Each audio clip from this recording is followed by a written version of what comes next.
It is no secret that over the last few years, Marvel has hit a bit of a slump. They are far removed from their glory days leading up to the end of Phase 3. Since Endgame, things have taken a bad turn for this superhero franchise. The most recent movie finding itself under the microscope is the upcoming The Marvels movie starring Brie Larson. In a lot of ways, the film is branded as a launching pad for the future of the cinematic universe. The first Captain Marvel movie garnered massive box office success. They managed to release it right after the third Avengers movie, leading on to Endgame.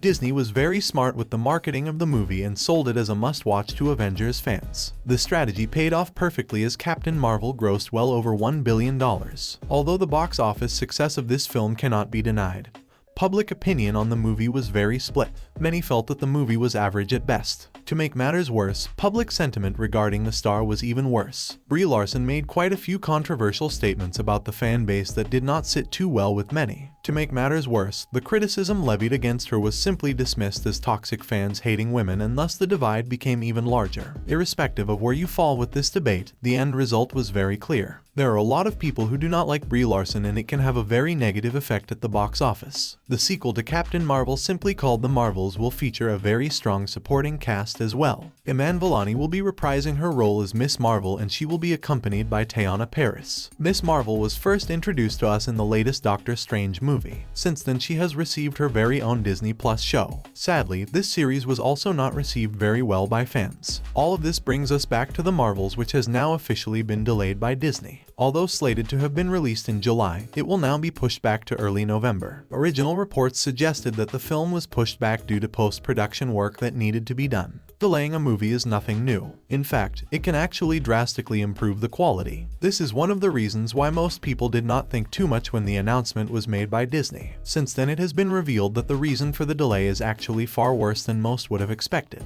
Unfortunately, it won't come as much of a surprise to anyone. Recent reports have suggested that during screen tests for the movie, it did not test very well with audiences. Due to this, showrunners decided to push things back in order to make some much-needed changes. It should be pointed out that Marvel did not confirm any of this. It goes without saying, but obviously, they will not just come out and admit that their movie sucks, and that is the reason for the delay. There are, however, also other concerns. The audience does not relate well with Brie Larson, and the producers at Marvel are very concerned about this. Most feel that if this problem is left unattended, the movie will receive Star Wars level of hate. Disney does not want this level of toxicity, and thus they decided to step in. This is not the first time that the head of Marvel, Kevin Feige, has expressed his concerns. He has previously stated that quantity should never be a substitute for quality. He also indicated that there was a desire within the studio to slow down and rethink how they will be doing things moving forward. Slowing down is most definitely something that the cinematic universe can benefit from. After Phase 3, Marvel has been in a spiral, and it is very hard to see them recover at this point. Although Phase 4 did have its moments, mostly thanks to Spider-Man, nothing memorable really came from it. One of the most anticipated movies was Black Widow. Although not the worst in the franchise, it did not leave much to be desired. Shang-Chi was one of those exceptions I was referring to earlier. It might not have been a massive box office success, but it did score really well with both the audience and critics. Sadly, the same cannot be said for Thor: Love and Thunder. Although most loved the third movie, the overwhelming majority of fans rejected the latest one. They reduced Thor to a complete comedy act, and most did not like this. On Disney Plus, most of the series did not fare much better either. Although Loki and WandaVision did start things off on a positive note, the same cannot be said about the rest. Falcon and the Winter Soldier did have its moments. Sadly, it just did not do much to contribute to the future of the Captain America universe, at least in my own personal opinion.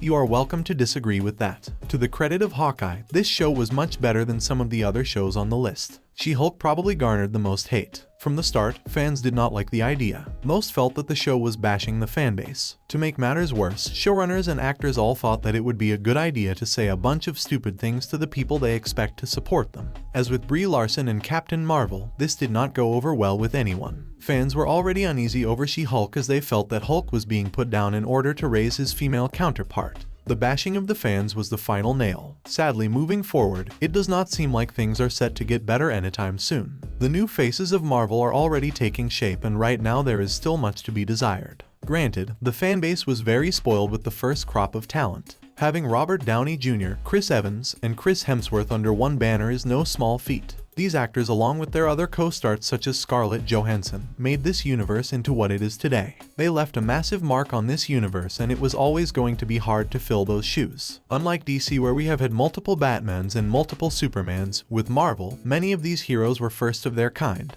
Evans was the first mainstream Captain America. The same can be said about Chris Hemsworth and Robert Downey Jr. Everyone has their favorite Superman actor or favorite Batman actor, but these guys were the first mainstream ones. Thus, it is going to be very hard to properly replace them. They are trying to replace Captain America with Falcon, but it will likely be years before fans are ready to accept someone new. Robert Downey Jr. and Iron Man have already been replaced by Ironheart, but once again, this new actress is going to have a really hard time. The only hope Marvel has now is to slow things down drastically. If they rethink their strategy and take a bit of a break, they might actually be able to one day build things back up again. Sadly, we know that is not going to happen. Disney has already tasted the money, and they will likely beat this thing to death with a stick.